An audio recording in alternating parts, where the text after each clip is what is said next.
Et bonjour Philippe, Hello Olivier, toujours un plaisir de te retrouver. moi également. Alors, aujourd'hui, en ayant, on va dire, ausculté tout on va dire le champ de la supraconscience, il y a un thème pour moi qui me paraît essentiel, qui est que la pensée vient d'ailleurs. Donc je souhaiterais que tu puisses nous mettre de la lumière sur le fait que, un, la pensée vient d'ailleurs, mais aussi nous faire on va dire, le parallèle par rapport à la pensée vibratoire. Donc dans un premier temps, pourquoi, dans la supraconscience, on dit que la pensée vient d'ailleurs? En fin de compte, ce qu'il faut comprendre, c'est que quand on est dans un corps physique, nous, on est comme une sorte d'antenne. On est comme une sorte d'antenne captant des fréquences selon nos niveaux vibratoires. Donc, au début, quand on est un être humain normal, psychologique, polarisé, etc., on ne sait pas que la pensée vient d'ailleurs. Puis déjà, avant Bernard Morel, il n'y a jamais personne qui a amené ça sur la planète. Jamais personne n'a dit que la pensée vient d'ailleurs. Puis peu de gens comprennent ce que ça veut dire parce que la pensée est tellement subtile que ça prend la place de notre réalité. C'est-à-dire que quand on s'identifie au jeu, quand on dit je suis ou je fais ça, etc., ça veut dire qu'on est identifié à l'ego. Bon, après, quelqu'un qui est dans son esprit, il peut dire je vais aller chercher à manger, pareil. Mais sauf que il utilise le jeu désidentifié. Donc il faut voir la différence. C'est pas parce qu'on dit jeu qu'on est identifié. Tu vois, ce que je veux dire? C'est par rapport au niveau de conscience. Donc quand on vit une fusion, il y a comme une sorte de dédoublement de la pensée qui se fait. C'est-à-dire que tu prends quand tu intègres que la pensée vient d'ailleurs, c'est que ça devient comme la pensée devient comme communicatrice. C'est-à-dire que ça devient une communication vibratoire mentale. Tandis que quand quelqu'un est pas dans son esprit, ben, la pensée, il s'identifie à elle. Donc, ça devient une pensée, ça, c'est subjectif, c'est-à-dire que c'est des pensées qui nous sont insufflées.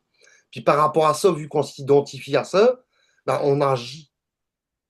Tandis que la pensée vibratoire, c'est que l'être, déjà, il a capté et intégré que la pensée vient d'ailleurs. Donc, quand une pensée vient, que ce soit subjectif ou une pensée vibratoire, il est capable de la voir avant d'agir. Voir si parce que ça se fait en une fraction de seconde. C'est par rapport à l'intégration, il est capable de voir si c'est intelligent ou pas. Donc, si la pensée est vibratoire, c'est que ça fait partie de l'intelligence instantanée. Ça vient pas de la réflexion. Tandis qu'une pensée colorée, ça vient que quand tu réfléchis. En même temps, tu réfléchis à quelque chose que tu. En même temps, quelqu'un te pose une question, bah, tu vas réfléchir, tu vas aller voir dans ta mémoire pour trouver la réponse. Puis quand c'est ton esprit, c'est au-delà de la forme du temps. Et quand tu reçois une réponse, quand quelqu'un te pose une question, ça vient instantanément sans réfléchir. Parce que ça fait plus partie du monde de l'âme où il y a les mémoires. Ça sort du contexte de la forme et du temps. Donc ça n'a pas de forme. Ça répond par rapport à la réalité d'origine. Alors si je comprends bien, la pensée vibratoire, ça va être une pensée instantanée. Alors, dire que la pensée vient d'ailleurs, en fait, ce serait une pensée qu'on pourrait observer, qui est en train de nous occuper notre esprit, en fait, enfin notre esprit, notre mental, on va dire. On est en train de réfléchir, qu'est-ce que je vais faire demain, et pourquoi je vais le faire, et pourquoi il m'a fait ceci, et pourquoi il m'a fait cela, ou je fais des présuppositions, etc. Et donc, j'ai mon projecteur un peu intérieur. Rien que ce mécanisme, on pourrait dire c'est une pensée qui vient d'ailleurs en fait. Et c'est pas, ça vient, peut pas venir de l'esprit, ça peut éventuellement venir de l'âme justement, avec toutes ces colorations. Alors que si ça vient de l'esprit, en fait, il y a un phénomène instantané. C'est-à-dire que je n'ai même pas le temps d'être dans la réflexion, comme tu dis. C'est que, par exemple, je décide d'aller prendre l'air, tout ça, mais je ne l'ai pas réfléchi. En fait, ça vient comme ça. Et du coup, Mm. bah, ok, je vais aller dehors, pourquoi pas, clac. Ça n'a Mm. pas été planifié, ça n'a pas été. Hein, est-ce que Non, je suis dans le juste là? ouais, c'est exactement ça. C'est que ça ne peut pas vivre dans le futur ou ça peut pas vivre dans le passé. C'est toujours là, maintenant. Le présent. Le Ça présent. doit vivre dans l'instant présent. Donc c'est toujours sans réflexion, c'est par rapport à ce qui se passe, bah, tu agis. Ouais, donc vraiment, euh, Après, il y a un équilibre. Parce que, admettons, quelqu'un qui est en fusion, en général, il va être avec quelqu'un qui est capable de justement de réfléchir. Un exemple, j'ai une conférence dans, je sais, parce qu'en général, quand tu travailles avec des gens, admettons, il y en a quelqu'un qui va te dire, tu as une conférence dans un an, tu travailles avec une équipe, puis il y en a qui dit, tu as une conférence dans un an, au mois de juillet, je sais pas, telle date. Puis toi, tu sais que pour aller dans l'événement-là, il y aura besoin d'un visa, admettons, pour aller dans le pays-là, bah, tu vas pas attendre le dernier moment pour faire ton visa. Et là, c'est un manque d'intelligence, tu vois. C'est, c'est juste que tu vas faire ton visa, puis après, tu vas plus te prendre la tête. Tu vas. Voilà. et oui, mais si on prend par exemple ton exemple, et euh, on va être amené à organiser des tournées, donc sur un temps défini. Donc naturellement, il va falloir réserver des salles, il va falloir inviter des gens.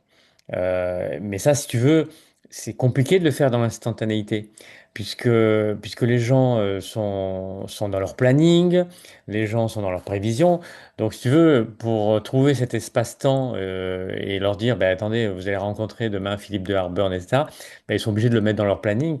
Donc, forcément, il y a une organisation. Il y a... C'est pour ça que je te disais tout de suite, en général, celui qui est dans son esprit, il a toujours. Il n'y a pas de hasard. Donc, il va rencontrer des gens qui sont capables de faire ça. Oui. À sa, à sa place à lui, toujours. Bon. Hmm. Oui, et toi, tu auras juste à arriver, voilà, on va prévoir ta tournée, tu En seras présent à général, telle date. qui est dans son esprit, c'est tout devient simple comme ça. Il n'y a pas d'effort à faire. En fait, non. C'est que celui qui va le faire, lui, ça va pas être un effort pour lui non plus. Comment? Alors là, tu vois, je le note, hein, cette notion d'effort, ça, je pense que fera l'objet d'une autre vidéo. En Parce fait, que je quand pense- on faut comprendre qu'il n'y a pas de hasard, puis que tout est synchronisé par rapport aux événements que l'esprit veut nous faire vivre. Donc, Hmm. plus tu es dans ton esprit, plus tu es dans ton champ, l'énergie, puis qu'il n'y a plus de coloration, de doute, de trucs, de machin, alors, automatiquement, ton esprit va mettre tout ce qui. Parce que dans ton esprit, tu sais qu'il y a toutes les possibilités qui existent. Donc, toi, tu vas pas essayer de dire, moi, je veux ça, telle façon, tel truc. Tu sais qu'il y a toutes les possibilités qui existent. Donc, ton esprit va faire tout ce qu'il va faire en son pouvoir pour manifester ce que tu as besoin sans effort. Donc, automatiquement, quand tu es dans ton esprit, tu n'as plus d'attente de rien du tout. Puis, tu sais que tout va se placer sans effort. Donc, en mettant, tu vas rencontrer quelqu'un que lui, sa vibration, il est programmé en mettant à, à faire des conférences, à préparer des conférences, à inviter des gens pour les conférences, etc. Ben, l'esprit va faire en sorte de rencontrer la personne là qui est dans son esprit pour que tout soit en harmonie puis que ça se fasse dans une simplicité sans effort. Parce que la personne qui va faire les trucs, ça va être complémentaire à l'autre. Hmm. Ah Puis ouais. si vraiment quelqu'un est dans son esprit, qu'il a besoin, en mettant par lui-même de programmer des rendez-vous, etc., ben, il est capable quand même aussi. Il est capable quand même aussi. Sauf que ça va pas être. Il va pas rester sur le truc des heures à planifier. Ça va être rapide. Oui, voilà, c'est-à-dire que... Admettons, je donne un exemple. Admettons, moi, je vais aller dans un magasin. J'ai besoin. Avant de rentrer dans le magasin, je sais ce que je veux, admettons. Donc, je vais rentrer dans le magasin, je vais prendre le truc que j'ai besoin, puis je vais aller payer, puis je vais sortir, ça va prendre 5 minutes. Bon, OK. Quelqu'un je vais donner un autre exemple. Quelqu'un qui est dans la conscience de colorer, admettons, ou qui est coloré par l'âme, admettons, qui est dans l'ego psychologique, bah, Identification. lui, il va rentrer dans le magasin, il sait à moitié ce qu'il veut, c'est pas vraiment sûr. Puis quand il va arriver dans le magasin, là, ben, il va essayer, si admettons il voulait une chemise, ben, il va essayer 14 chemises avant de se décider. puis il va être là, oh, peut-être pas celle-là, peut-être que t'es mieux, peut-être que machin, ça va être compliqué, ça va durer des heures, un petit peu dans ton esprit, c'est pas comme ça. Si ça arrive, ça sait ce que ça veut, ça prend, ça s'en va. Ah, C'est c'est intéressant. voilà un exemple. Un exemple. Intéressant ce que tu dis. C'est-à-dire qu'il vient avec un désir bien spécifique. Mais imaginons qu'une personne rentre dans une boutique, il ne sait pas exactement ce qu'il veut. Mais il a dit, bon, je vais me vêtir. Qu'est-ce qui pourrait me plaire? Mm. Donc dans ton esprit, tu balayes rapidement, tu dis, ah, ça me plaît, hop, je prends et je m'en vais. Celui qui est coloré, il va dire, ah, ça c'est pas mal, ouais. Ah, mais ça aussi, c'est peut être pas mal. Ben, tiens, je vais essayer ça. Puis après, il va falloir que je fasse un choix par rapport à mes finances, par rapport Et à mes voilà. goûts, etc. Et donc, du coup, il n'y aura pas Ça fait d'instant. tout un monde de réflexion, en fait. Puis ça nourrit l'émotionnel. Donc, en fait, c'est quand tu es coloré dans l'illusion de la forme et du temps que tu réagis comme ça. C'est que dans ton esprit, tu as des goûts précis par rapport à ton ego, si tu veux, parce que ton ego, là, il fait partie de ton esprit. Donc, tu as quand même encore un ego planétaire, mais il devient cosmique en même temps. Ça a un mélange des deux. Donc, ton ego, là, il sait ses goûts par rapport à son esprit. Donc, direct, il sait ce qu'il veut. Puis, en Hmm, général, celui qui est dans son esprit, en même temps, il se dit, je donne un exemple. Moi, quand j'étais à l'île Maurice, ben, je m'étais marié avec ma femme et ça, puis j'avais une alliance en or. Puis j'avais un petit collier en argent. Ben, je me dis, ça va pas avec ma bague en or. Puis c'est de l'or, puis de l'argent. Voilà. C'est un peu psychologique, on va dire, mais c'est quand même ça. Puis dans mon esprit, je me disais, j'aimerais bien avoir une petite chaîne en or, parce que ça va mieux avec ma machin. Mais comme ça coûtait cher, ben, je pouvais pas. Dans mon esprit, là, moi, dans ma tête, là, j'aimerais bien avoir ça. Puis c'était vibratoire. Ben, j'ai été dans le sable, je marchais, puis je lève mon pied, oh, il y avait une chaîne en or. Je veux dire, hmm, ça m'a donné la chaîne en or que je voulais, sans effort. hmm. C'est comme des miracles quelque part, mais c'est pas des miracles. Ça fait partie les miracles, ça fait partie du quotidien d'un être en fusion. En fait, donc. Oui, non, c'est très intéressant ce que tu dis, parce que je pense que ça va faire écho auprès des personnes qui nous suivent d'ailleurs, hein. Mais souvent, on a du mal à faire des choix. Parce que nos choix sont colorés À cause de par, la pensée, à cause de la pensée. Alors que même en initiation solaire, hein, donc l'esprit n'est pas là en permanence, mais on tend vers. L'idée, ce serait d'arriver à faire un choix sans coup faillir, dans le sens où sans se dire mais est-ce que j'ai bien fait, est-ce que je devrais faire ceci, est-ce que je devrais faire cela, etc. Paf, en fait, quand dans l'esprit, il n'y a pas de perte de temps. Pas de perte de temps, c'est direct. oui. Ça fait partie de l'intelligence. Ça fait partie de l'intelligence de ne pas se prendre la tête à choisir 10 ans un bonnet si t'en veux un. Tu prends le bonnet, point la ligne. Mais alors des fois, si des fois il y a le problème de choix, c'est parce que derrière il y a des peurs. Il y a des Souvent, peurs. la, comme la pensée, si tu veux, vient d'ailleurs, la pensée en général, ça vient en mettant un ego qui est coloré dans son âme. Il va avoir des gens de sa famille morts, ok, des entités mortes, en général de sa famille. Ça. Puis les entités-là, eux, pour se nourrir, pardon, ils ont besoin des émotions des vivants. Ok. Donc, eux, ce qu'ils font, c'est qu'ils donnent des pensées à ceux qui sont de leur famille. En mettant, je sais pas, moi, je donne un exemple. Une femme, son père est mort. Une jeune fille, son père est mort. Puis bon, bah, il va essayer au niveau mental, il va lui insuffler des pensées pour qu'il pense à elle, pour qu'elle fasse des choses que lui, il aime bien, etc. Comme ça le nourrit.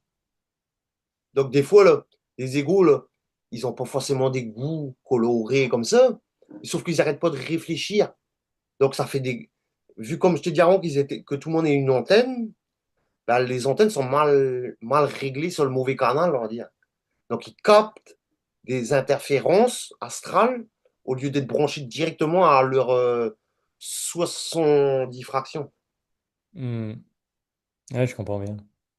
Oui, tout à fait. Sachant qu'il n'y a pas de bon ou de mauvais canal, mais en fait, en tout cas, sont connectés sur des canaux qui vont colorer, bien sûr, leurs pensées et vont faire en sorte qu'ils vont ruminer, qu'ils vont se nourrir d'émotions, qu'ils vont jusqu'à ce qu'ils se rendent compte que Voilà. finalement, que c'est pas du tout productif parce qu'ils C'est à sont partir de pas. là que tu peux faire le vrai travail sur toi, en fait, quand c'est à partir du moment que tu intègres que la pensée vient d'ailleurs. Ouais, ouais, ouais, ouais, tout à fait. Sans ce principe intégré, tu peux rien, peux pas avancer. Hmm. Parce que tout vient de là, de la pensée subjective, puis de la pensée, puis c'est ça qui nous colore, ou c'est ça qui nous emmène dans des programmations. Voilà. Donc, tant qu'on n'a pas une présence mentale, ben, on n'est pas conscient que la pensée vient d'ailleurs, on se laisse subjectiver. Je sais pas si ça Hmm. existe ou voilà, mais enfin, Oui, subjectiver, ça veut dire que tu te laisses embobiner vers les pensées. tout à fait. Mais parce que on n'a pas cette observation. On en a parlé lors d'une précédente vidéo, cette observation intérieure qui est capable de se dire, je suis en train de penser, mais ça ne m'appartient pas. Ça fait partie aussi de la fusion quelque part, parce que quand tu commences à la fusionner, ou quand tu commences à intégrer la fusion, ben justement, tu commences à intégrer le principe en premier. La pensée vient d'ailleurs, c'est là que tout commence à déclencher de plus en plus vite, parce que tu commences à dédoubler ta pensée, justement. Tu commences à être capable de voir ta pensée, puis en mettant une pensée te dit ouais, t'auras rien demain, ça va être la galère. Ben là, tu es capable de voir que c'est pas intelligent, tu es capable de dire non, non, au pire, c'est tout qu'on rien, c'est pas moi. Ouais, tout à Ou là, tu fait. es capable de retourner l'inverse ou de pas donner de valeur. Pas donner de valeur, tu sais que c'est pas Ça toi au point en passe. ligne. Ça passe, oui, tu fais preuve d'autorité intérieure. Mhm. Tout à fait. Bon, en tout cas, merci Philippe pour cet éclaircissement. Alors là, j'espère qu'on n'a pas trop dévié pendant un moment, mais sinon ça va. Non, Voilà. au contraire, j'ai noté d'autres thèmes qu'il va falloir qu'on développe, mais en effet, non, non, c'était très riche. Merci infiniment en tout cas. Et je te Pas de dis souci. à bientôt Philippe. À la prochaine, Olivier, merci. Bye.